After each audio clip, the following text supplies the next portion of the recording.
English school में आपका स्वागत है। कैसे हो आप लोग? आई होप आप लोग अच्छे होंगे। आज हम पढ़ेंगे क्लास 12 का हिंदी। चलिए शुरू करते हैं। पहला प्रश्न है कि आवारण शब्द का विलोम है। आवारण शब्द का जो विलोम है वह क्या है? ऑप्शन ए है पर्दा, ऑप्शन बी कपड़ा, ऑप्शन सी संरक्षण, ऑप्शन डी अनावरण। आवारण शब्द का जो विलोम होगा वह हो जाएगा अनावरण।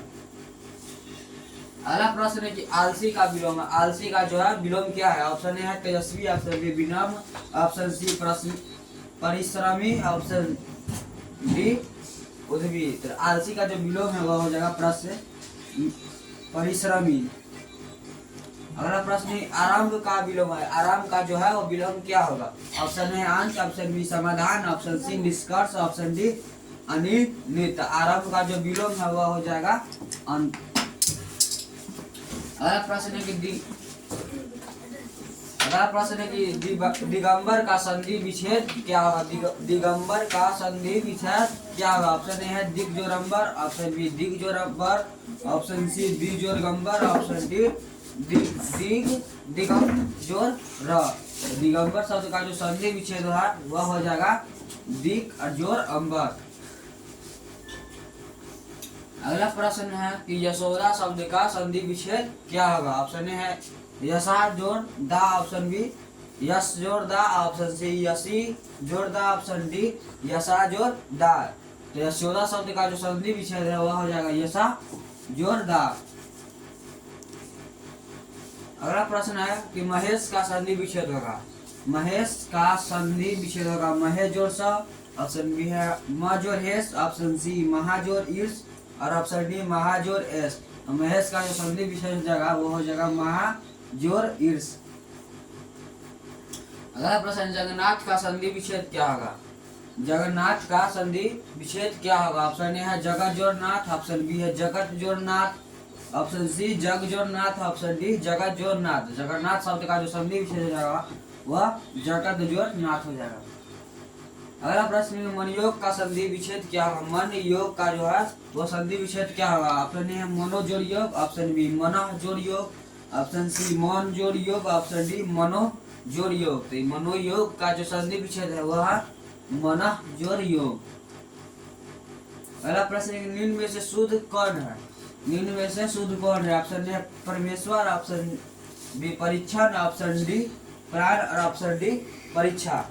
तो परमेश्वर और ऑप्शन बी है परीक्षण, ऑप्शन सी प्राण। प्राण में छोटी ना होता है, परीक्षण में बड़ी ना होता है। तो इसका शुद्ध इस चारों में जो शुद्ध है वह है परीक्षा शब्द जो है वह शुद्ध है। अगला प्रश्न है कि कमल नयन शब्द कौन सा समास है? कमल नयन जो शब्द है वह कौन सा समास है? ऑप्शन ए है तत्पुरुष, ऑप्शन बी बहुव्रीहि, ऑप्शन सी कर्मधारय, ऑप्शन सी द्विगु। कमल नयन शब्द जो है वह है कर्मधारय। अगला प्रश्न है कि रसोई शब्द का समास क्या होगा? रसोई शब्द जो है उसका समास क्या होगा? ऑप्शन है तत्पुरुष, ऑप्शन बी कर्मधारय, ऑप्शन सी द्वंद्व, ऑप्शन सी डी अवयवी भाव। तो रसोई शब्द का जो समास है वह है तत्पुरुष। अगला प्रश्न है कि धीरे धीरे शब्द कौन समास है? धीरे धीरे जो शब्द है वह कौन समास है? ऑप्शन ए अवयवी भाव, ऑप्शन बी डिग्गु, ऑप्शन सी द्वंद्व, ऑप्शन डी कर्मधारय। धीरे धीरे जो शब्द है वह है अवयवी भाव। अगला प्रश्न है कि आजकल कौन सा समास है? आजकल जो है वह कौन सा समास है? ऑप्शन ए तत्पुरुष, ऑप्शन बी अवयवी भाव, ऑप्शन सी कर्मधारय, ऑप्शन डी द्वंद्व। आजकल जो कौन समास है वह है द्वंद्व। अगला प्रश्न है कि लंबोदर में कौन सा समास है? लंबोदर शब्द जो है उसमें कौन सा समास है? ऑप्शन ए कर्मधारय, ऑप्शन बी है द्वंद्व और ऑप्शन सी है तत्पुरुष और ऑप्शन डी है बहुव्रीहि। तो लंबोदर शब्द में जो है बहुव्रीहि समास है। अगला प्रश्न है कि जिन शब्दों का खंड सार्थक न हो उसे क्या कहते हैं? ऑप्शन ए है यौगिक, ऑप्शन बी रूढ़, ऑप्शन सी योगरूढ़, ऑप्शन डी इनमें से कोई नहीं थे। जिन शब्दों का सार्थक न हो उसे रूढ़ शब्द कहते हैं। अगला प्रश्न है कि वह गाड़ी चलती जा रही है। वह गाड़ी चलती जा रही है डैश है। ये संज्ञा पदबंध, ऑप्शन बी क्रिया पदबंध, ऑप्शन सी सर्वनाम पद और ऑप्शन डी विशेषण पदबंध। तो वह गाड़ी चली जा रही है, गाड़ी क्या कर रही है, अपने काम कर रही है, अपना आगे बढ़ रही, तो वो हो जाएगा क्रिया पदबंध। अगला प्रश्न है काल के कितने भेद है। ऑप्शन ए वर्तमान काल, ऑप्शन बी भूतकाल, ऑप्शन सी भविष्य काल, ऑप्शन डी उपयुक्त तीनों। तो काल के 3 भेद होते हैं, वर्तमान काल, भूतकाल, भविष्य काल। तो इसका राइट आंसर हो जाएगा ऑप्शन नंबर डी उपयुक्त तीनों। अगला प्रश्न है उसने उस पुस्तकालय को खरीदा जो उसके मित्र का था, किस वाक्य का उदाहरण है। ऑप्शन ए है सरल वाक्य, ऑप्शन बी मिश्र वाक्य, ऑप्शन सी संयुक्त वाक्य और ऑप्शन डी इनमें से कोई नहीं। उसने उस पुस्तकालय को खरीदा जो उसके मित्र का था, किस वाक्य का उदाहरण है। तो हो जाएगा मिश्र वाक्य का। ऑप्शन प्रश्न अगला प्रश्न है कि परलोक शब्द में उपसर्ग क्या है। परलोक शब्द, उपसर्ग शब्द का मतलब होता है कि फर्स्ट में जो शब्द दिया है उसको, जैसे परलोक दिया हुआ है तो उसके बीच का जो हो जाएगा या दो जो होगा वह हो जाएगा उपसर्ग। ऑप्शन दिया हुआ है पर और ऑप्शन बी प, ऑप्शन सी ओप और ऑप्शन डी परलोक। तो परलोक शब्द का जो उपसर्ग हो जाएगा वो हो जाएगा पर। अगला प्रश्न है उपवन में कौन सा उपसर्ग है। ऑप्शन ए उ, ऑप्शन बी उप, ऑप्शन सी उप, ऑप्शन डी अप। उपवन यह हो जाएगा इसका उप। अगला प्रश्न है कि अपमान में उपसर्ग होता है, अपमान में उपसर्ग होता है। अपमा और ऑप्शन बी उपमा और ऑप्शन सी उपमेय, ऑप्शन डी अप। तो अपमान में बोले दो जो हो जाएगा वो हो जाएगा फर्स्ट वाला, वो हो जाएगा उपसर्ग। तीसरा राइट आंसर हो जाएगा ऑप्शन नंबर डी अप। अगला प्रश्न है कि पंकिल शब्द में प्रत्यय क्या है। पंकिल, पंकिल शब्द में प्रत्यय क्या है। तो ऑप्शन ए है ईल, ऑप्शन बी ल, ऑप्शन सी किल, ऑप्शन डी किल। तो पंकिल, पंकिल पंग बोल तो सब उच्चारण स्थान आ रहा है अ, तब इल पंकिल हो रहा है इल। इसका राइट आंसर हो जाएगा ऑप्शन नंबर ए इल। अगला प्रश्न है कि चतुराई में कौन सा प्रत्यय है। चतुराई में जो है वह कौन सा प्रत्यय है। ऑप्शन ए है राई, ऑप्शन बी ई, ऑप्शन सी ई, ऑप्शन डी आई। चतुराई आई, चतुराई में जो हो जाएगा वो हो जाएगा ऑप्शन नंबर डी। अगला प्रश्न की पढ़ाई में प्रत्यय बताए। ऑप्शन ए है ढाई, ऑप्शन डी ढाई, ऑप्शन डी आई, ऑप्शन डी इनमें से कोई नहीं। तो पढ़ाई ढाई पढ़ाई, तो पढ़ाई ढाई मतलब पढ़ाई आई ना था, पढ़ाई आई। इसका राइट आंसर हो जाएगा ऑप्शन नंबर सी हो जाएगा, पढ़ाई पढ़ते हैं आई। अगला प्रश्न है कि पठनीय में प्रत्यय होता है। पठनीय में प्रत्यय होता है। ऑप्शन ए है निय, ऑप्शन बी अनिय, ऑप्शन डी ठनीय, ऑप्शन डी निय। तो पठनीय पठनीय तो अनिय हो जाएगा। किसका हो जाएगा अनिय के। इसका राइट आंसर हो जाएगा ऑप्शन नंबर बी। अगला प्रश्न समाज शब्द का विशेषण क्या है। समाज शब्द है उसका विशेषण क्या होगा। ऑप्शन ए असामाजिक, ऑप्शन बी सामाजिक, ऑप्शन सी समाजी, ऑप्शन डी समाजी। समाज शब्द का विशेषण क्या हो जाएगा, वो हो जाएगा सामाजिक। अगला प्रश्न है कि ग्राम शब्द का विशेषण क्या है। ग्राम शब्द का विशेषण क्या है। ऑप्शन ए गांव, ऑप्शन बी ग्रामवासी, ऑप्शन सी ग्रामीण और ऑप्शन डी गौड़। तो ग्राम शब्द का विशेषण जो हो जाएगा वो हो जाएगा ग्रामीण। अगला प्रश्न है कश्मीर की डॉट डॉट छटा देखती ही बनती है। ऑप्शन ए गुलाब, ऑप्शन सी ऑप्शन बी सेब, ऑप्शन सी प्रकृति और ऑप्शन डी अंगूर। कश्मीर की डॉट डॉट छटा देखकर क्या बनती है, वह बनती है प्राकृतिक। अगला प्रश्न है गुणवाचक विशेषण निम्न में से कौन है। ऑप्शन ए है पुराण, ऑप्शन बी 50 और ऑप्शन सी 50 क्विंटल और ऑप्शन डी वह घर मेरा है। तो गुणवाचक संख्या कौन है, वह पुराण में जो है गुण के बारे में बतलाया गया है। अगला प्रश्न है कि तीर मारना मुहावरे का अर्थ क्या है? ऑप्शन ए है बड़ा कार्य करना, ऑप्शन बी है धन कमाना, ऑप्शन सी है शिकार करना और ऑप्शन डी है सफलता पाना। तीर मारना तो हो जाएगा वह बड़ा कार्य करना। अगला प्रश्न है आकाश पाताल एक करना मुहावरे का अर्थ क्या है? ऑप्शन ए उत्पात करना, ऑप्शन बी अत्याचार करना, ऑप्शन सी है नियंत्रण अन्याय करना, ऑप्शन डी है कठिन परिश्रम करना। तक आकाश पाताल एक करना मतलब कठिन परिश्रम करना। अगला प्रश्न है कि सावधान 22 पसेरी मुहावरे का क्या अर्थ है?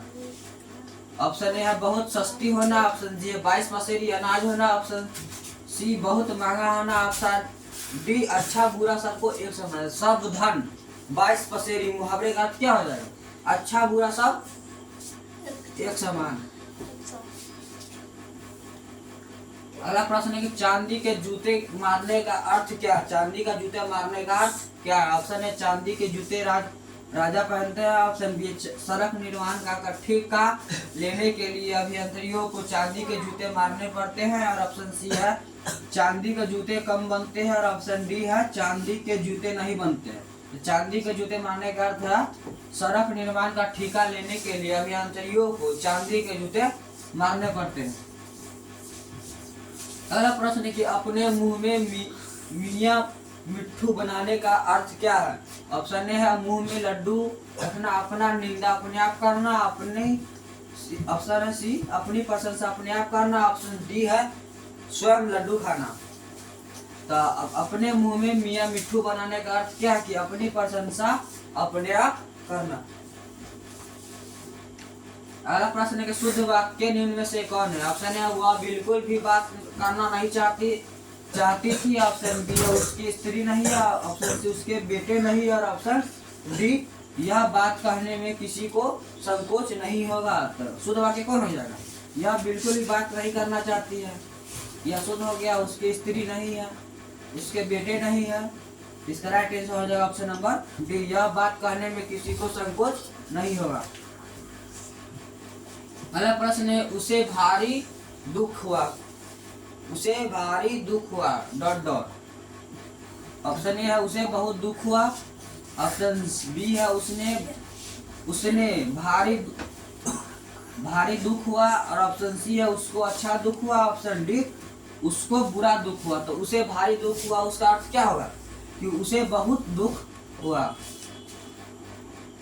अगला प्रश्न है कि संबंध कारक का चिन्ह कौन है? ऑप्शन ए है का, के, की, ऑप्शन बी है को, ऑप्शन सी ने, और ऑप्शन डी से। तो संबंध कारक का जो चिन्ह होता है वह होता है को, का, के, की। इसका राइट आंसर हो जाएगा ऑप्शन नंबर ए।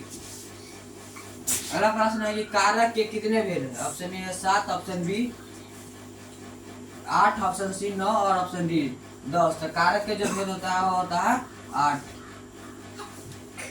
अगला प्रश्न है कि वचन के कितने भेद होते हैं? Option A 0, option B 2, option C 3, option D इनमें से कोई नहीं। तो वचन के कितने भेद होते हैं? वचन के 2 भेद होते हैं। अगला प्रश्न है कि मैं खाना खा चुका हूँ किस काल का उदाहरण है? ऑप्शन ए वर्तमान काल, ऑप्शन बी भविष्य काल, ऑप्शन सी भूतकाल, ऑप्शन डी इनमें से कोई नहीं। तो जो काम हम कर चुके हैं वह हो जाएगा भूतकाल, जो हम काम करने वाले हैं वह है भविष्य काल, और जो काम हम कर चुके हैं वह हो जाएगा भूतकाल। कह रहा है कि मैं खाना खा चुका हूँ, मतलब खाना खा चुका है, इस समय बीत गया, तो इसका हो जाएगा भूतकाल। अगला प्रश्न है कि म का उच्चारण स्थान क्या है? ऑप्शन ए कंठ, ऑप्शन बी ओष्ठ, ऑप्शन सी तालु, ऑप्शन डी दंत।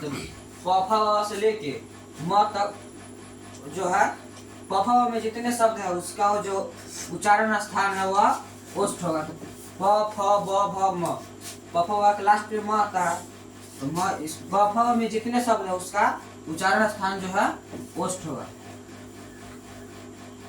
अगला प्रश्न है कि भ का उच्चारण स्थान प फ ब भ, ये भी प का शब्द है। ऑप्शन ए ताल, ऑप्शन बी ओष्ठ, ऑप्शन सी कंठ, ऑप्शन सी डी मूर्धा। तो प फ का शब्द है, इसका भी उच्चारण स्थान जो है ओष्ठ होगा। अगला प्रश्न है कि जिस संज्ञा से नापा तौला वाली वस्तु का बोध हो उसे क्या कहते हैं? ऑप्शन ए समूहवाचक, ऑप्शन बी भाववाचक, ऑप्शन सी द्रव्यवाचक, ऑप्शन सी डी जातिवाचक। जिस संज्ञा से नापा तौल वाली वस्तु का बोध होता है उसे द्रव्यवाचक संज्ञा कहते हैं। अगला प्रश्न है कि दूध शब्द कौन संज्ञा? दूध शब्द जो है वह कौन संज्ञा? ऑप्शन ए जातिवाचक, ऑप्शन बी है व्यक्तिवाचक और ऑप्शन सी द्रव्यवाचक, ऑप्शन डी समूहवाचक। दूध शब्द जो संज्ञा है वह है द्रव्यवाचक। अगला प्रश्न है कि सर्वनाम के कितने भेद? Option A 4, option B 5, option C 6, option D 7। तो सर्वनाम के जो भेद होता है वह है 7। इसका राइट आंसर हो जाएगा ऑप्शन नंबर डी। अगला प्रश्न है कमल का पर्यायवाची कौन नहीं है? कमल का जो पर्यायवाची शब्द है वह कौन नहीं है? ऑप्शन है निरधि, ऑप्शन बी है पंकज, ऑप्शन सी सरोज, ऑप्शन डी है पुंडरीका। तो पूछ रहे हैं कमल का पर्यायवाची शब्द कौन नहीं है? पंकज जो है कमल का पर्यायवाची शब्द है, ऑप्शन सी है पंकज। जो सरोज है पंकज का पर्यायवाची शब्द है, और ऑप्शन डी पुंडरीका जो है कमल का पर्यायवाची शब्द है। कह रहा है कि कमल का पर्यायवाची शब्द कौन नहीं है? तो वह हो जाएगा निर्धि। अगला प्रश्न है कि जल का पर्यायवाची कौन होगा? जल का जो पर्यायवाची शब्द है वह कौन होगा? ऑप्शन ए नीर, ऑप्शन बी तोय, ऑप्शन सी वारी और ऑप्शन डी उपयुक्त शब्द। जल का जो होता है पर्यायवाची होता है नीर भी होता है, तोय भी होता है, वारी भी होता है। इसका राइट आंसर हो जाएगा ऑप्शन नंबर डी उपयुक्त शब्द। अगला प्रश्न है कि जो स्त्री अभिनय करे के लिए एक शब्द क्या होगा? जो स्त्री अभिनय करे के लिए एक शब्द क्या होगा? ऑप्शन ए अभिनेत्री, ऑप्शन बी है काव्यत्री, ऑप्शन सी है स्त्री नेत्री, ऑप्शन डी अभिनीत। जो स्त्री अभिनय करने के लिए एक शब्द है वह अभिनेत्री। अगला प्रश्न है कक्षा शब्द क्या है? कक्षा जो शब्द है वह क्या है? ऑप्शन ए स्त्रीलिंग, ऑप्शन बी है पुल्लिंग, ऑप्शन सी उभयलिंग, ऑप्शन डी इनमें से कोई नहीं। कक्षा शब्द जो है वह स्त्रीलिंग है। अगला प्रश्न है कि जी का लिंग निर्णय करे। जी का लिंग का निर्णय करे। ऑप्शन ए है उभयलिंग, ऑप्शन बी है स्त्रीलिंग, ऑप्शन सी पुल्लिंग और ऑप्शन डी इनमें से कोई नहीं। जी का लिंग जो निर्णय है, जी का लिंग क्या है? वह पुल्लिंग है। अगला प्रश्न है कि बातचीत शीर्षक निबंध के अनुसार रस का समुद्र किनके बातचीतों में उमड़ा चला आता है? ऑप्शन ए है 2 हम सहेलियों की बातचीत में, ऑप्शन बी है 2 पुरुषों की बातचीत में, ऑप्शन सी है 2 बच्चों की बातचीत में, ऑप्शन डी है 2 मूर्खों को बातचीत में। बातचीत शीर्षक के निबंध के अनुसार रस का समुद्र किनके बातचीत पर आता है? तो वह आता है 2 सहेलियों की बातचीत पर। इसका राइट आंसर हो जाएगा ऑप्शन नंबर ए। अगला प्रश्न है कि बाल कृष्ण भट्ट जो है, बाल कृष्ण भट्ट किस युग के रचनाकार? बाल कृष्ण भट्ट है वह किस युग के रचनाकार? ऑप्शन है भारत तेंदु युग के, ऑप्शन सी है प्रेमचंद युग के, ऑप्शन सी है द्विवेदी युग के, ऑप्शन डी में से कोई नहीं। तो बाल कृष्ण भट्ट जो है वह भारतेंदु युग के रचनाकार है। अगला प्रश्न है कि उसने कहा था कि शीर्षक कहानियों में यह किसने कहा कि उद्यमी उठा सिंगारी में कोड डाला है? ऑप्शन ए है वजीरा सिंह, ऑप्शन बी है सूबेदार हजारा सिंह, ऑप्शन सी है सूबेदारनी, ऑप्शन डी है बोधा सिंह। उसने कहा था शीर्षक कहानी में यह किसने कहा कि उद्यमी उठ सिंगारी में कोड डाला है? वह कहा था सूबेदार हजारा सिंह ने। अगला प्रश्न है कि तेरी कुरमाई हो गई का किस कहानी से संबंध है? तेरी कुरमाई हो गई वह किस कहानी से संबंध है? ऑप्शन ए है रोज, ऑप्शन ए उसने कहा था, ऑप्शन सी है तिरिक और ऑप्शन डी जूठन। तेरी कुरमाई हो गई वह है उसने कहा था शीर्षक कहानी का है। अगला प्रश्न है कि जयप्रकाश नारायण का पुकार का नाम क्या था? ऑप्शन ए है बबुआ, ऑप्शन सी है जगन, ऑप्शन सी है नारायण और ऑप्शन डी है बाउल। तो जयप्रकाश नारायण को क्या कहकर बुलाते थे? उसका पुकार नाम क्या था? वह था बाउल। अगला प्रश्न, जयप्रकाश नारायण का जन्म स्थान कहाँ है? जयप्रकाश का जो जन्म स्थान है वह कहाँ है? Option A Allahabad Uttar Pradesh, option B है इटारसी मध्य प्रदेश और ऑप्शन सी है सीताब दियारा उत्तर प्रदेश की बलिया और बिहार के सारण जिले में फैला है और ऑप्शन डी है लमही वाराणसी। सबसे पहले जानेंगे जयप्रकाश। हम जानते हैं कि जयप्रकाश बिहारी थे। जयप्रकाश की जो है जन्म स्थल है वह सीताब दिया उत्तर प्रदेश के बलिया और बिहार के सारण जिले में स्थित है। अगला प्रश्न है कि अर्धनारीश्वर शीर्षक पाठ की हिंदी साहित्य की कौन विधि है? ऑप्शन ए है रेखाचित्र, ऑप्शन बी है निबंध, ऑप्शन सी है जीवानी और ऑप्शन डी है आत्मकथा। अर्धनारीश्वर शीर्षक पाठ का जो हिंदी साहित्य में किस चीज के द्वारा क्या बतलाया गया? तो वह निबंध के बारे में बतलाया गया। अगला प्रश्न है कि दिनकर किस युग के कवि? दिनकर जो थे वह किस युग के कवि थे? Option A Dwivedi, option B है छायावादी और ऑप्शन सी है छायावादेतर युग, ऑप्शन डी है भारतेंदु युग। तो दिनकर जो है वह छायावादेतर युग के कवि थे। अगला प्रश्न है कि रोज शीर्षक कहानी में मालती मिट्टी का बर्तन गर्म पानी से क्यों धो रही थी? ऑप्शन ए है खाने रखने के लिए, ऑप्शन बी है खाने बनाने के लिए, ऑप्शन सी है पानी रखने के लिए, ऑप्शन सी है दही जमाने के लिए। जो रोज शीर्षक कहानी में मालती मिट्टी का बर्तन गर्म पानी से क्यों धो रही थी? क्योंकि उसे दही जमाना था, इसलिए दही जमाने के लिए गर्म पानी से बर्तन धो रहा था।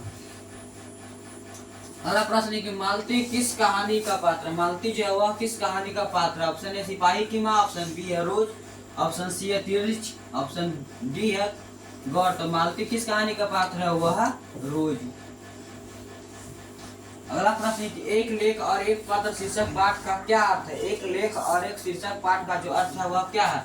एक ऐतिहासिक पत्र, बी स्मरण, ऑप्शन सी कहानी और ऑप्शन डी कविता। एक लेखक और एक पत्र शीर्षक का जो पाठ है वो क्या है? ऐतिहासिक पत्र है। अगला प्रश्न कि 100 सादानीरा निबंध के निबंधकार का नाम बता। ओ सादानीर निबंध के निबंधकार का नाम बता। ऑप्शन ए है Jagdish Chandra Mathur, option B Hazari Prasad Dwivedi, option C Ramdhari Singh Dinkar, option D Namvar Singh. तो ओ सादानीर निबंध के निबंधकार का जो नाम है वह कौन थे? ओ सादानीर निबंधकार के निबंधकार जो है वह है जगदीश चंद्र माधुर। अगला प्रश्न की चोर कैसा ताल है? चोर जो है वह कैसा ताल है? ऑप्शन ए उथले, ऑप्शन बी है चौरे, ऑप्शन सी है गहरे, ऑप्शन डी है तालाब। तो चौर जो कैसे ताल है? चौर देखते हैं ना, कहीं गड्ढा रहता है, कहीं ऊंच नीचे रहता है ना, तो वो क्या हो जाएगा? उथले पथले। तीसरा आंसर हो जाएगा ऑप्शन नंबर डी उथले। अगला प्रश्न है कि मोहन राकेश किस आंदोलन के प्रमुख हस्ताक्षर थे?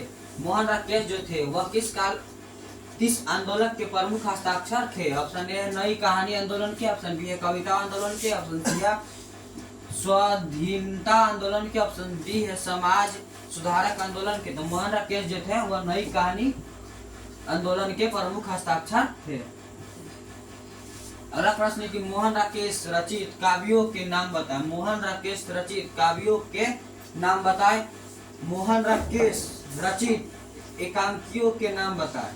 ऑप्शन ए 60 का एक दिन, ऑप्शन बी है पैर तले के जमीन, अंडे के छिलके और अन्य एकांकी, ऑप्शन सी है कोणार्क और ऑप्शन डी है भोर का तारा। तो मोहन राकेश रचयिता एकांकियों का जो है पैर के तले जमीन में, अंडे के छिलके और अन्य एकांकी का नाम बतलाया गया है उसमें। अगला प्रश्न के प्रगति और समाज शीर्षक निबंध के निबंधकार का नाम बता। Option A Namvar Singh, option B है रामविलास शर्मा, ऑप्शन सी है नंद किशोर नवल और ऑप्शन डी है मैनेजर पांडे। तो प्रगति और समाज के निबंधकार के शीर्षक के निबंधकार जो है वह नामवर सिंह। इसका राइट आंसर हो जाएगा ऑप्शन नंबर ए। अगला प्रश्न है कि जूठन शीर्ष आत्मकथा में स्कूल के हेडमास्टर का क्या नाम था? ऑप्शन ए है कलीराम, ऑप्शन बी है सियाराम, ऑप्शन सी है हरिराम, ऑप्शन डी है हरे राम। जूठन शीर्ष आत्मकथा में स्कूल के हेडमास्टर का जो नाम है वह कालीराम।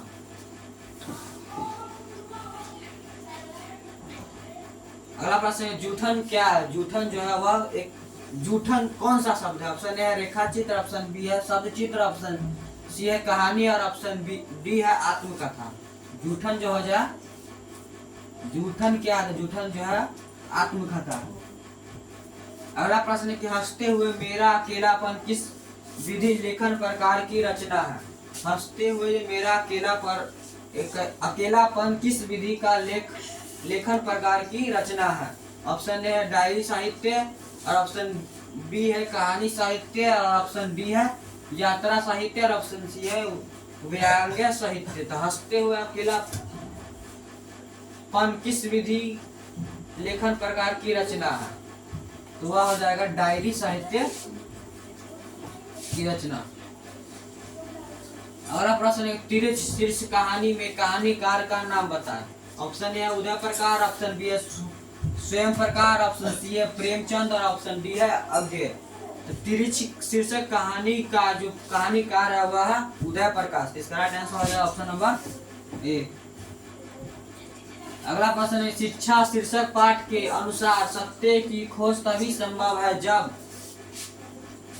स्वतंत्र हो, ऑप्शन सी है चिंतन हो, ऑप्शन सी मन हो, और ऑप्शन डी विचार हो। तो शिक्षा शीर्षक पाठ के अनुसार सत्य को संभव है जब वह स्वतंत्र हो। अगला प्रश्न है कि जे कृष्ण मूर्ति किस रूप में देखा जाता है? ऑप्शन है महामनीषी, ऑप्शन बी है तपस्वी, ऑप्शन सी है दूसरे बुध, और ऑप्शन सी है शुक्रराज। तो जे कृष्ण मूर्ति किस रूप में देखे जाते हैं? वह देखे जाते हैं दूसरे बुध के रूप में जे कृष्ण मूर्ति देखे जाते हैं।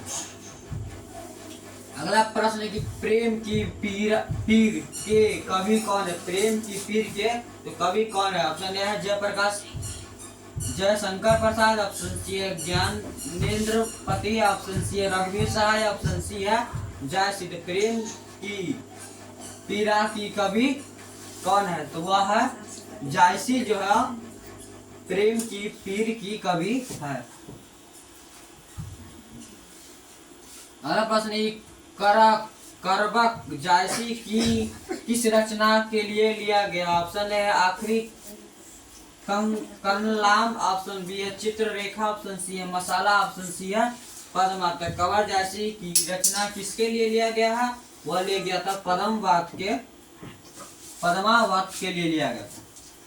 अगला प्रश्न है सूरदास के दीक्षा गुरु कौन थे? सूरदास जो थे उसके दीक्षा गुरु कौन थे? ऑप्शन ए है Mahaprabhu Vallabhacharya, option A Mahaprabhu Ramanandacharya, option C है रामानंद, ऑप्शन डी है विठलानाथ। सूरदास के दीक्षा गुरु जो थे वह महाप्रभु रामानंदचार्य थे। अगला प्रश्न सूरदास किस भक्ति धारा के कवि थे? सूरदास जो थे वह किस भक्ति धारा के कवि थे? ऑप्शन है राम भक्ति धारा, ऑप्शन सी कृष्ण भक्ति धारा, ऑप्शन सी है प्रेम मार्गी शाखा, ऑप्शन सी संत काव्य परंपरा। तो सूरदास जो थे वह कृष्ण भक्ति धारा के कवि थे। अगला प्रश्न है गीतावली किसकी रचना है? गीतावली जो है वह किसकी रचना है? ऑप्शन है सूरदास, ऑप्शन बी है नाभादास, ऑप्शन सी है मलिक मोहम्मद जायसी, ऑप्शन डी तुलसीदास। तो गीतावली किसकी रचना है? गीतावली जो रचना है वह तुलसीदास की रचना है। इसका राइट आंसर हो जाएगा ऑप्शन नंबर डी।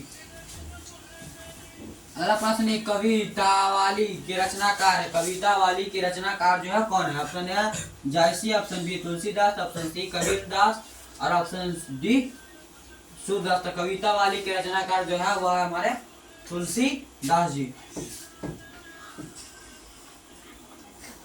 अगला प्रश्न नाभादास किसके समकालीन थे? नाभादास जो थे वह किसके समकालीन थे? ऑप्शन है तुलसीदास, ऑप्शन बी है विनोद कुमार शुक्ल, ऑप्शन सी है गजानन माधव मुक्तिबोध, और ऑप्शन डी है भूषण। तो नाभादास किसके समकालीन थे? वह थे विनोद कुमार शुक्ला के। अगला प्रश्न नाभादास किस युग के भक्ति कवि थे? नाभादास जो थे वह किस भक्ति युग के कवि थे? ऑप्शन है आधुनिक काल, ऑप्शन सी है श्रृंगार काल, ऑप्शन सी है वीरगाथा काल, और ऑप्शन डी है भक्ति काल। इसे बता ही रहा कि किस नाभादास किस युग के भक्ति काल कवि थे? तो वह थे भक्ति काल के। अगला प्रश्न है कि भूषण ने किस रस को प्रमुखता दी है? भूषण ने किस रस को प्रमुखता दी है? ऑप्शन ए है हास्य रस, ऑप्शन बी है वीर रस, और ऑप्शन सी है रौद्र रस, और ऑप्शन सी है श्रृंगार रस। तो भूषण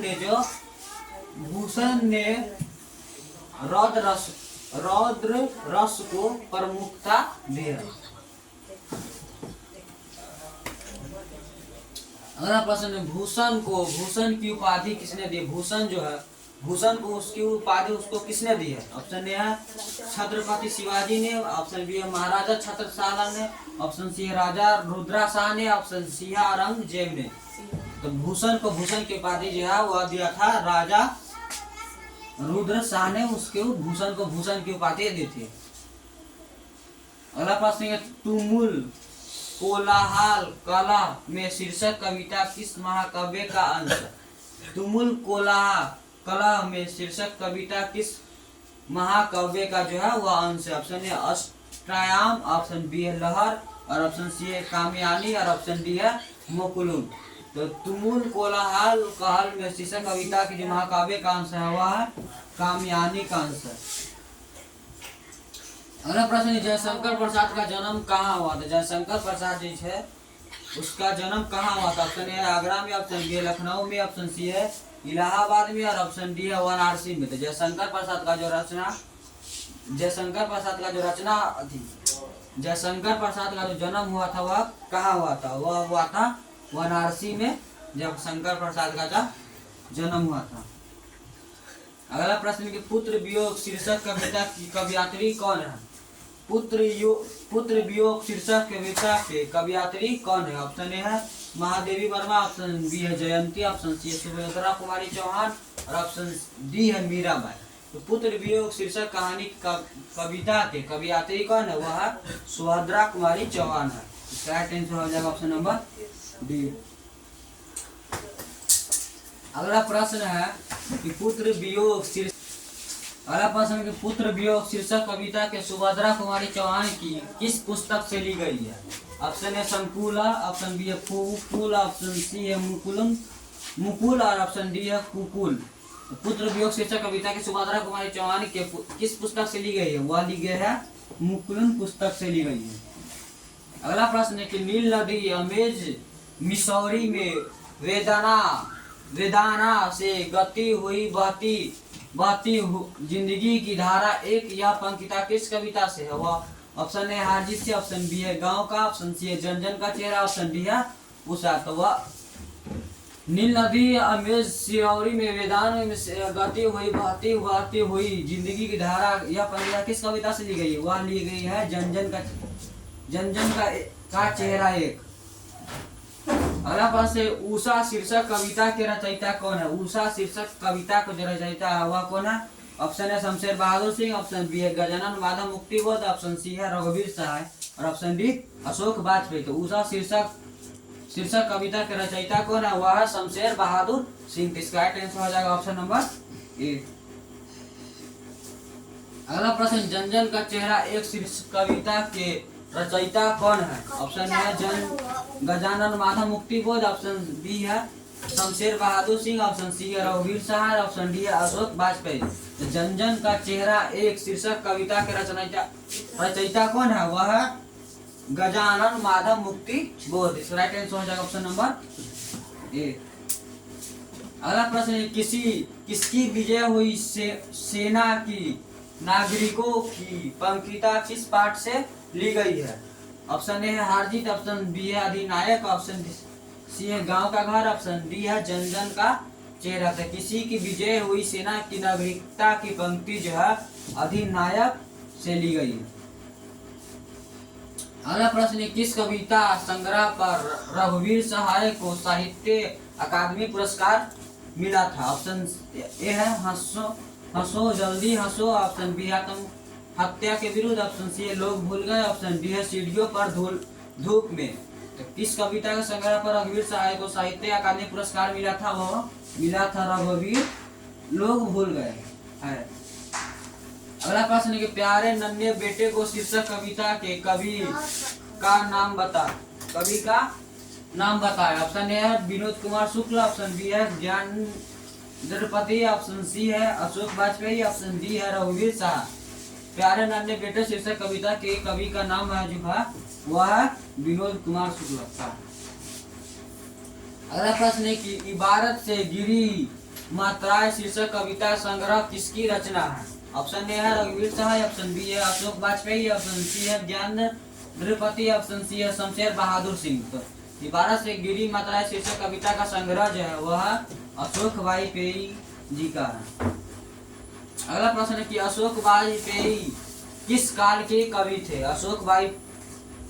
अशोक वाजपेयी जो थे वह किस काल के कवि थे? ऑप्शन ए भक्ति काल, ऑप्शन ए छायावाद काल, ऑप्शन सी है गीति काल, ऑप्शन डी है आधुनिक काल। तो अशोक वाजपेयी जो थे वह आधुनिक काल के कवि थे। अगला प्रश्न है कि सर्कस का प्रकाश बुरुलवा शहर के कितने दूर से आने वाला था? ऑप्शन ए 10 कोस से, ऑप्शन बी है 4 कोस से, ऑप्शन सी 5 कोस से, ऑप्शन डी 7 कोस से। सर्कस का प्रकाश बुरुलवा शहर से कितने दूर से आने वाला था? वह आने वाला था 10 कोस दूर से आने वाला था। अगला प्रश्न है गांव का घर शीर्षक कविता के कवि का नाम बताएं। ऑप्शन ए है ज्ञानेंद्र पति, ऑप्शन बी है अशोक वाजपेयी, ऑप्शन सी है विनोद कुमार शुक्ल, ऑप्शन डी है रघुवीर सहाय। तो गांव का घर शीर्षक कविता के कवि का नाम जो है वह ज्ञानेंद्र पति। अगला प्रश्न है रस्सी का टुकड़ा शीर्षक कहानी के रचयिता का नाम बताएं। ऑप्शन ए है गाई डी मोपास, ऑप्शन बी है अंतोना चेखव, ऑप्शन बी सी है हेनरी लोपेज, ऑप्शन डी है जिद्दू कृष्णमूर्ति। रस्सी का टुकड़ा शीर्षक कहानी के रचयिता जो है वह है गाई डी मोपास। अगला प्रश्न है गाई डी मोपासा लगभग कितनी कहानियों लिखी थी? ऑप्शन ए 200, ऑप्शन बी है 300, ऑप्शन सी है 400, ऑप्शन डी 500। तो गाई डी मोपासा लगभग 300 कहानी लिखी थी। इसका राइट आंसर गाई डी मोपासा लगभग 300 डायरी लिखी थी। अगला प्रश्न के अंतोन चेखव की कहानी जो है वह क्या है? ऑप्शन ए है कलर की मौत, ऑप्शन सी है पैसागी, ऑप्शन सी है रस्सी का टुकड़ा, ऑप्शन डी में से कोई नहीं। तो अंतोन चेखव की जो कहानी है वह है क्लर्क की मौत से। अगला प्रश्न पैसागी शीर्षक पाठ के लेखक जो है कौन है? ऑप्शन ए है हेनरी लोपेज, ऑप्शन बी है अंतोन चेखव और ऑप्शन सी है गाई डी मोपास, ऑप्शन डी है टोपाजा विलियम। पैसागी शीर्षक पाठ के जो लेखक है वह है हेनरी लोपेज। इसका राइट आंसर हो जाएगा ऑप्शन नंबर ए। वीडियो अच्छा लगा हो तो लाइक सब्सक्राइब शेयर जरूर कीजिएगा। धन्यवाद।